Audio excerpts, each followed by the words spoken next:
Hoje temos connosco o professor Rui Sousa, diretor da Católica Porto Business School, doutorado em Gestão de Operações pela London Business School, mestre pela Universidade de Lancaster e licenciado em Engenharia Eletrotécnica pela Faculdade de Engenharia da Universidade do Porto.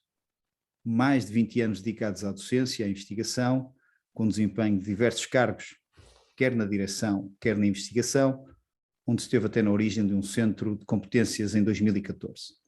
Docente em universidades portuguesas e internacionais, tendo lecionado na London Business School e na London School of Economics. Entre as suas principais áreas de expertise, encontra-se a gestão da operação de serviços, economia digital e estratégias de produção.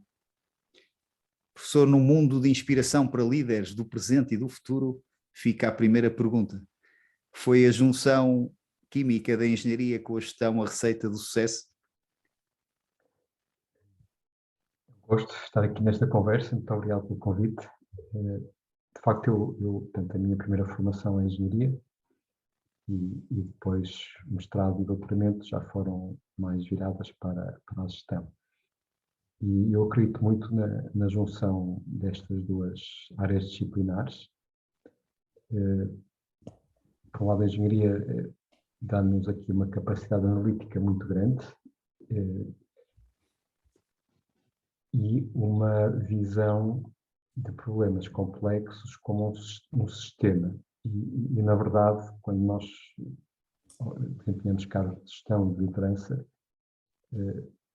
a maior parte da nossa atividade é tomar decisões, boas decisões, complexas, com incerteza, e a capacidade de olhar para essas decisões ou para a organização que gerimos como um sistema e de compor a decisão em bocadinhos mais pequenos e simples é muito importante para depois que a decisão final seja correta, ou pelo menos que tenhamos a confiança que fizemos, que a tomamos com o trabalho de casa feito, por assim dizer. E portanto, essa formação da engenharia deu-me esta visão que me acompanha desde essa altura. E depois a gestão, mais tarde, no mestrado, doutoramento e depois também na prática da minha vida profissional, acrescentou, eu diria, duas vertentes que complementam a gestão, que é uma visão estratégica das organizações e das decisões e também o perceber, lá está, as organizações como sistemas, que se estuda numa área disciplinar da gestão, que é o comportamento organizacional. Portanto, eu veria que dentro da gestão há áreas, digamos, mais funcionais, que são mais operacionais, mas esta visão global, que, por exemplo, a estratégia, comportamento organizacional, e já agora as operações, porque depois dentro do sistema há processos, que vamos falar mais à frente, penso eu, portanto, é um casamento perfeito com a engenharia. Sabe que eu, na minha vida profissional, tenho trabalhado com imensos engenheiros, mas confesso que é a primeira vez que olho para a engenharia como uma arte que ajuda a simplificar as coisas. No fundo, o que o Sr. Professor nos está a dizer é que a engenharia ajuda a repartir isto em passos, em pequenos passos, mas num exercício de simplificação, de suporte à decisão, quase. A ideia é um pouco essa, não é? Exatamente, porque são de facto problemas muito, muito complexos. Os engenheiros não têm mais capacidade intelectual que os outros. Portanto, a forma de os tratar é partir em bocadinhos mais pequenos que os humanos, pronto, com a ajuda das máquinas hoje em dia, possam tratar. Muito curioso. De facto, mais à frente iremos ver, e aí está, percebe-se bem a sua forma de encaixar e desencaixar as coisas e, portanto, os processos e os sistemas e as operações, mas vamos deixar para a seguir.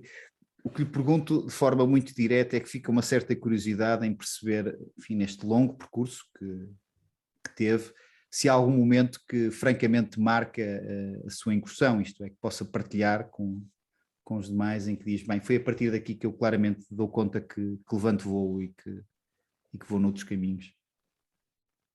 Sim, consigo identificá-lo muito claramente e que foi precisamente a assunção desse casamento entre a engenharia e a gestão, se calhar com com vantagem para a gestão e deixando um bocadinho para trás a engenharia, pelo menos como área de trabalho. Que foi precisamente quando, tendo tido um percurso de engenharia e depois de um estado de investigação operacional, que já é uma área que na verdade já faz uma ponte grande com a gestão, tomei a decisão de tirar um doutoramento na área da gestão e na gestão das operações e fui para a London Business School, em Londres. Tinha 27 anos, 26, 27 anos. E pronto, isso foi um momento determinante da minha carreira porque, digamos, tudo o que eu fiz a seguir foi impactado por essa escolha. E não só em termos de área de trabalho, portanto, de passar da engenharia para a gestão, mas é natural por ter aberto horizontes muito mais largos do que estava exposto em Portugal, no Porto, onde nasci. Desculpa, não nasci no Porto, onde vivi. Eu nasci em Inglaterra, na verdade, mas nunca vivi lá como jovem, até à idade adulta.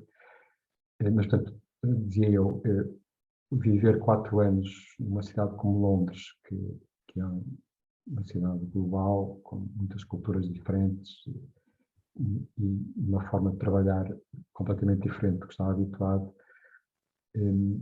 portanto, também me mudou em termos culturais e de ver o mundo e ver as pessoas e, portanto, a conjugação dessas duas mudanças, uma de área de trabalho e outra, digamos, mais de mindset, portanto, foi determinante para o resto da minha carreira. Ou seja, não só o movimento de dar o passo para o doutoramento, mas no fundo num local substancialmente diferente e terceiro, enfim, numa escola que já na altura era uma escola, percebe-se, de muita referência, não é? Portanto, hoje é incontestável, mas já na altura era uma escola diferenciadora, certo? Sim, Completamente. na altura era a número 1 na Europa, seguida de perto da ANSEAD, ainda hoje, em termos de Europa, são as duas que estão ali à frente. Depois havia umas escolas nos Estados Unidos, Harvard, Stanford, etc., que ocupavam os primeiros lugares. Mas só uma nota apenas também para completar que quando se fala aqui em tirar um doutoramento em gestão, a London Business School e o grupo onde eu me inseri quando fui para lá, tem uma tradição, nós chamamos de academia, investigação empírica, que é de facto uma investigação que não é de gabinete, que é de interação com as empresas e, portanto, no meu trabalho de doutoramento eu fui estudar a gestão da qualidade na indústria eletrónica do Reino Unido. E, portanto, naturalmente que é um trabalho académico, mas muito ligado à prática e às empresas, porque isto também é uma filosofia da escola da Católica Porto Business School, que a investigação científica tem que estar ao serviço, neste caso das empresas, da sociedade, e ter impacto também nas empresas e na sociedade. E, portanto, isto é, sendo uma vida académica, mas ligada à vida ligada à real. prática. Claro, ligada à prática. Isso é um vetor central, não é? Que muitas vezes esquecem, ou pelo menos até sinalizam que falta essa relevância às universidades portuguesas. Portanto, ainda bem que dá esse ponto e mostra o trabalho, essa opção pessoal, não é? Na London Business School, que se percebe que já fazia esse percurso há muito tempo e que hoje a Católica procura fazê-lo. E obrigado por isso. Entre diretor da escola de gestão, entre investigador, entre professor, sabemos que entre os filhos nunca se escolhe nenhum, mas sem confidências, alguma destas que acho que é a sua cara, se tivesse que escolher por uma? É um ponto interessante e tenho muitas discussões com meus colegas académicos. Eu não vejo as três como separadas, mas começando a falar brevemente de duas que para mim não devem mesmo ser separadas.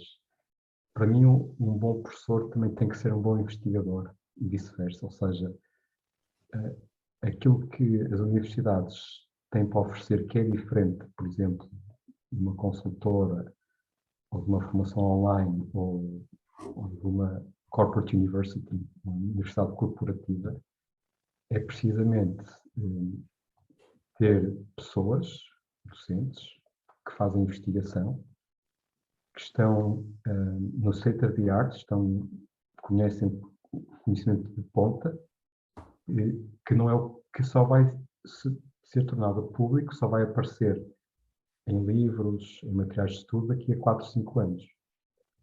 E, portanto, ter professores que vão a conferências internacionais, estudam a gestão do futuro, é uma vantagem muito grande para os graduados, e por isso eles procuram escolas como a nossa, a London Business School e outras, que é querem beber esse conhecimento de ponta, que só mais tarde, uns anos mais tarde, aparece nos outros meios. E, portanto, eu não vejo que a carreira de professor seja dissociada da de investigador. A parte da gestão, de dirigir uma escola, uma universidade não é... Tem aspectos de gestão empresarial, com certeza, mas depois tem aspectos de gestão académica e da ciência e do conhecimento e da pedagogia que são totalmente diferentes daquilo que um gestor faz numa empresa. E, portanto, ter uma pessoa que faz investigação, que dá aulas, a gerir a escola, naturalmente associada na parte mais, auxiliada na parte mais empresarial por quadros e serviços profissionais, também é muito importante. E por isso é que nas escolas mais reputadas, os deans são pessoas que tiveram tipicamente também boas carreiras como docentes, como investigadores, e que depois tiveram uma opção de colocar essa experiência ao serviço da gestão da sua escola. Agora, eu não gosto de fazer as perguntas, se eu fosse obrigado a escolher uma das três... Quase que estava a ser advogado, Sr. Professor, quase que estava a conseguir responder muito bem, sem chegar ao fim e sem nos dar a resposta. Esta é a questão do engenheiro que não gosta de fugir às perguntas.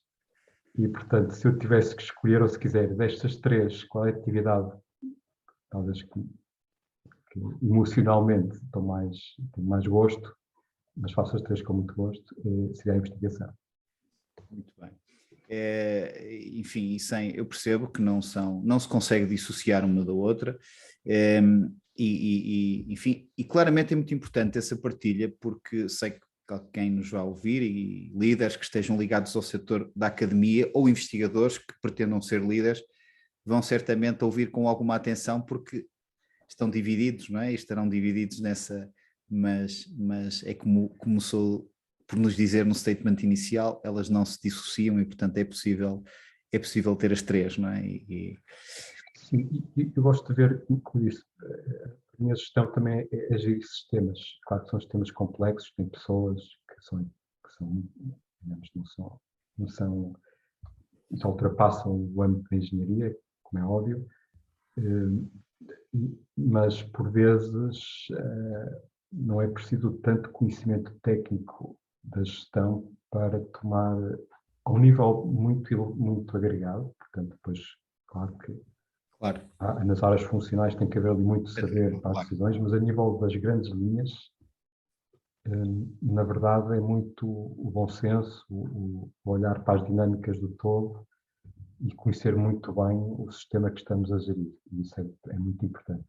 Claro, como é que ele encaixa e como é que funciona. Isso traz-me para uma pergunta muito de economia real, e estamos nós, enfim, no norte de Portugal, norte e centro, que é o grande campo de abrangência, embora seja nacional e até internacional, segundo sabemos.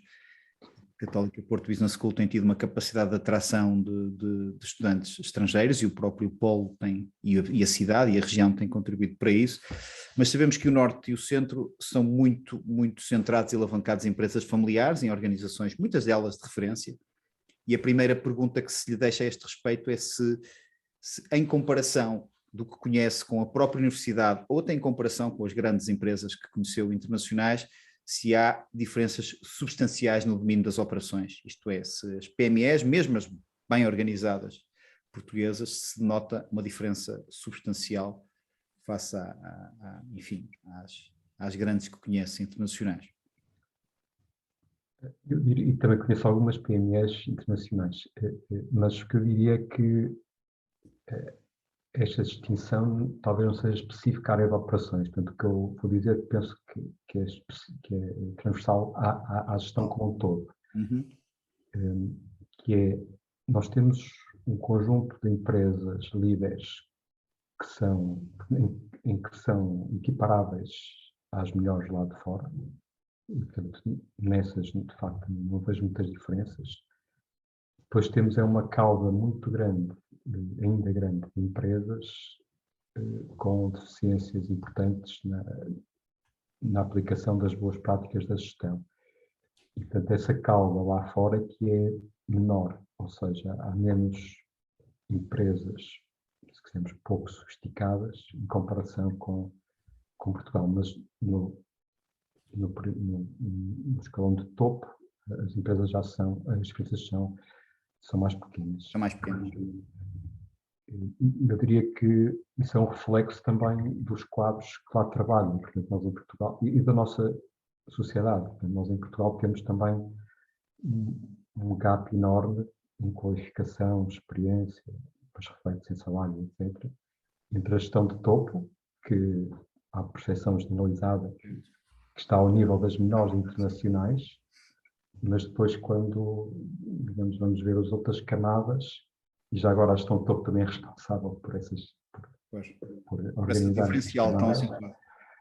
Aí há um gap bastante maior e fala-se muito na dificuldade de captar talento e de reter talento, e que infelizmente é uma ameaça para que esta cauda não consiga reduzir-se e mais possam ir para o pelotão da frente, porque em termos de talentos é difícil nesta altura retê-los nestas empresas. E é engraçado que este momento, esta lógica da pandemia e do teletrabalho tem permitido a um conjunto vastíssimo de empresas de âmbito internacional recrutar ainda mais em Portugal, com um adicional que nunca tinham tido, que é manterem-se em Portugal. Portanto, enfim, e o que nós temos visto muito de PMEs, muitas delas de referência, com várias queixas de assédios permanentes aos seus quadros, pronto, a fazer exatamente a mesma coisa, não saindo daqui, portanto não tendo o vetor da imigração em cima. Portanto isto é um aspecto que é curioso e tem razão quando não é só um problema das empresas, é um problema generalizado de tudo o que está no meio, não é? Não ser só a cauda, as duas caudas, a cabeça e a cauda. É muito, muito pertinente essa relevância, porque em Portugal de facto há muita diferença entre os dois, entre esses dois espaços. E olhando agora para a Universidade Católica, e a verdade é que tem sabido marcar a diferença e deixar uma marca indelével, quer numa lógica de centros de saber. Sendo uma pessoa da casa, enfim, terá conflito de interesses, mas pode explicar de algum modo porque que há este reconhecimento e porque que no fundo está a conseguir estar sempre na linha da frente. Claro, há aqui uma condição de contexto que quase nos obriga a estarmos nesse posicionamento, que é, na verdade, nós não somos uma escola, uma universidade privada, a forma correta de colocar somos um ensino concordatário, e, portanto, temos aqui um estatuto de serviço público que de facto, não é igual ao das universidades privadas, mas somos iguais às universidades privadas num aspecto muito importante, que é não termos financiamento do Estado e, portanto, temos que refletir o custo do nosso ensino nas propinas que cobramos aos nossos alunos. E, portanto, esse diferencial de propinas para o setor público obriga-nos a ter uma proposta de valor, que faz parte da boa gestão, que seja percebida por quem nos escolhe como valendo esse diferencial. E, portanto, tudo o que fazemos no ensino, na investigação, na ligação às empresas e à sociedade, tem que ser de excelência, tem que ser altamente diferenciadora, porque caso contrário, se em clientes, há competidores de mais baixo custo que podem ser escolhidos. Portanto, isso é um aspecto quase de DNA que obriga a que uma organização deste tipo tenha que ter este posicionamento. Agora, podemos não ter conseguido mantê-lo, e há muitas empresas e organizações que desaparecem, e não foi o caso. Portanto, há aqui outras coisas que também quero acreditar fazemos especialmente bem. Posso destacar algumas. Portanto, temos um espírito muito empreendedor, inovador, está ligado a essa condição de partida. Estamos sempre a oferecer, digamos, propostas novas, cursos com valências diferentes. Fomos pioneiros em muitas áreas, por exemplo, temos uma dupla licenciatura em gestão e direito, que foi pioneira em Portugal. Agora, falando no Centro Regional do Porto, temos uma escola de biotecnologia, também foi pioneira quando surgiu aqui a nível nacional. No Porto, nós fomos a primeira escola de gestão aqui no Norte e, portanto, este espírito está na nossa cultura. Outra coisa que nos distingue é em tudo o que fazemos, como eu disse, incluindo a investigação, temos uma forte ligação às empresas e uma preocupação de ter impacto nas empresas, nos alunos e na sociedade. E, finalmente, acrescentava um ponto, porventura é menos associado à nossa escola, a Católica Porto Business School, mas que eu acho que está a mudar, em termos de percepção, porque a realidade já mudou há muito tempo. Mas, hoje em dia, nós somos uma escola internacional. Estão a ver aqui atrás, no meu background, as 3 acreditações internacionais mais reputadas das escolas de gestão, que é a Equis, AMBA e a AACSB, que só mais 2 escolas em Portugal têm, e se queremos olhar a nível internacional, nós fazemos parte de um clube de cerca de 1% de escolas a nível internacional, escolas de negócios, que têm estas acreditações.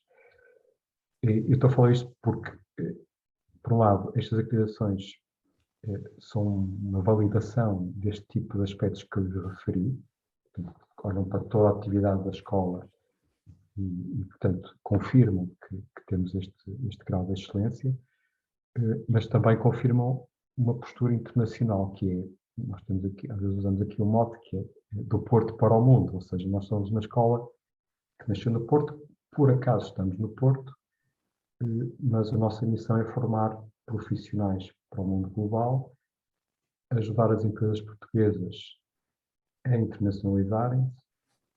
Naturalmente, temos uma forte ligação ao tecido regional, que também tem um cariz exportador muito grande. Portanto, Sim, muito grande. Muito bom. E temos tido um impacto em setores, em termos de consultoria e de aconselhamento estratégico, setores como o calçado, como o têxtil, máquinas, ferramentas, cortiça, portanto, que hoje em dia, de facto, também tem que ser, já são internacionais. E, portanto, é muito importante que a nossa escola e as escolas portuguesas também se vejam muito bem. Estamos em Portugal, mas nós estamos aqui no mercado global. É muito interessante estar a ouvi-lo e a perceber que em todos os passos que vai dando, vai sempre explicando que universidade, empresas estão umbilicalmente ligadas e, portanto, que é um processo e falou aí a certa altura também no próprio centro de estudos que a universidade tem, para partilhar com as próprias empresas e quem depois nos esteja a ouvir, a perceber que a universidade é hoje e é possível encontrar de uma forma, enfim, relativamente eficiente e buscar saber universitário e estudo para decisões estratégicas, não é? E, portanto, para analíticas que as empresas tenham que fazer e, portanto, a universidade também ao serviço das pessoas e das empresas e por isso é um aspecto muito relevante. E mesmo o aspecto da internacionalização é também muito notório, porque o setor do centro e do norte é francamente exportador e, portanto, suportar-se em decisões. E aí é que faz sentido, se calhar, ter quadros de docentes que tenham experienciado essas relações lá fora, no caso do professor, e outros, que a escola felizmente tem imensos, que fez isso há 10, 15, 20 anos atrás, e, enfim, o resultado está hoje à vista, porque se quisessem ter posicionamento internacional, não o iam conseguir encontrar de um ano para o outro, ou em 4 ou 5 anos, não é? Enfim, concordará, e portanto as decisões estratégicas foram tomadas lá atrás.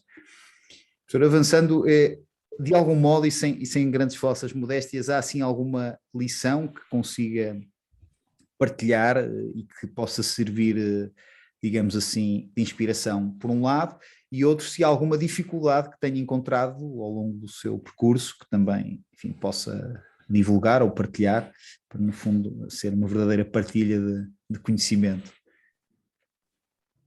Eu sou muito apologista da responsabilidade individual e da cultura de mérito, e portanto tenho alguma dificuldade em dar lições ou apontar receitas que outras pessoas possam seguir. Acho que cada um tem que trilhar o seu caminho. Ok. E se calhar, se eu puder dar aqui um testemunho que resultou talvez bem para mim, é precisamente pensar pela nossa cabeça, portanto, se estivermos convictos na análise que fazemos, então sistémica, cuidada, que uma decisão é correta, devemos seguir em frente. Eu acho que aqui, eu notei muito isso quando voltei de Inglaterra para Portugal, portanto, as tomadas de decisão são extremamente lentas, mesmo quando se sabe o caminho, há muita resistência, muitas relações, muitas inércias, pequenos silos congelados e, portanto, o que eu acho que faz diferença a longo prazo e que muda estruturalmente uma carreira e uma organização é, por vezes, tomar a decisão que é difícil, mas que nós achamos que é correta e ser persistente. Claro, podemos mudar de ideias, podemos ser convencidos em contrário, mas enquanto estivermos convencidos que aquele é o caminho, de facto, prosseguir, mudar e, portanto, isso é não é uma receita, mas portanto, é um princípio que para mim me resultou. E voltando à questão do sistema, a questão das dificuldades, claro que há dificuldades que são completamente exógenas, que nos ultrapassam e que nós não podemos resistir. Portanto, mas há outras que podem, e isso é a visão do sistema, que podem e devem ser antecipadas. Portanto, nós podemos fazer planos de contingência e, portanto, muitas variáveis que muitas vezes nós dizemos não têm culpa porque está fora do meu controle, se calhar não está. Algumas podem ser antecipadas e incorporadas na decisão. Claro, isto é mais fácil. Portanto, há sempre coisas que nos ultrapassam, mas há outras que... Portanto, esta voltar à questão da cultura de mérito e responsabilidade individual, também nos cabe a nós assumir os riscos e os planos de contingência das nossas decisões e não ter aqui uma cultura muito de desculpa. Portanto, é uma visão mais meritocrata da gestão. Se calhar, aqui mais uma nota que daria, que era, tendo a possibilidade, encaminhar a nossa carreira para coisas que gostamos de fazer, porque isso torna tudo mais fácil. E, claro que nem sempre temos essa possibilidade, mas, portanto, era outra. E, portanto, aqui o que eu tive a sorte, e admito que tive sorte, e acho que continuo a ter sorte, foi sempre de ter escolhas em aberto, ou seja, as minhas principais decisões não foram portas fechadas, foi escolher entre portas abertas. E, portanto, o estarmos sempre numa posição onde podemos escolher e as escolhas são completamente todas boas, é muito importante para não ficarmos num beco. Portanto, estarmos sempre a trabalhar para termos escolhas, para mim dá uma grande tranquilidade e, mais uma vez, a longo prazo, portanto, tive a sorte de nunca ter assim obstáculos complicadíssimos, mesmo pessoais, não tive grandes eventos traumáticos, também é sempre uma felicidade e uma sorte. Professor, muito obrigado por 2 ou 3 notas e acho que nos deixa aqui com 3 ensinamentos excepcionais. Primeiro eu começo com um dando-lhe conta que, como se costuma dizer, teve sorte, mas a sorte dá muito trabalho, não é? Portanto é sempre um primeiro vetor, mas de facto é muito importante não termos nenhuma vicissitude. Mas o professor Rui Sousa deixa-nos 3 bons ensinamentos que eu acho que até podem ser replicados para muitas das questões em Portugal. Primeiro, o problema começa sempre por nós, ou seja, as desculpas e a culpa do terceiro somos nós, não é? Ou porque nos levantamos tarde, ou porque não fizemos o que devíamos ter feito, e portanto não é o tempo, não é o autocarro, não foi a crise. E, portanto, esse é um primeiro aspecto que eu julgo que em Portugal nós culpamos muito e julgamos muito o próximo sem perceber e sem olhar ao espelho, não é? Portanto, isso é um primeiro ensinamento que eu levo daqui e procurarei seguir também para a minha vida. O segundo, muito pouco português também, que é planos B, planos de contingência, e quando se toma a decisão, ter um plano B. Julgo que era isso que o professor, no fundo, também quer dizer, não é? Olharmos para os possíveis riscos, mas sabê-los quais são para poder tomar decisões. E terceiro, muitíssimo inspirador, é podermos ter a capacidade de encaminhar as coisas para aquilo que gostamos francamente de fazer. E a verdade é que todos os estudos que eu tenho lido ultimamente demonstram até à saciedade que de facto as pessoas terão muito mais resultado se estiverem a fazer algo que os satisfaz e que querem fazer, e terão muito menos resistência. Professor, muito obrigado. Não sei se há mais algum aspecto que queira partilhar connosco. Estes 3 ensinamentos remataram. O gosto foi nosso. Obrigado pela presença, e são caminhos direitos com conversas que procuram marcar a diferença.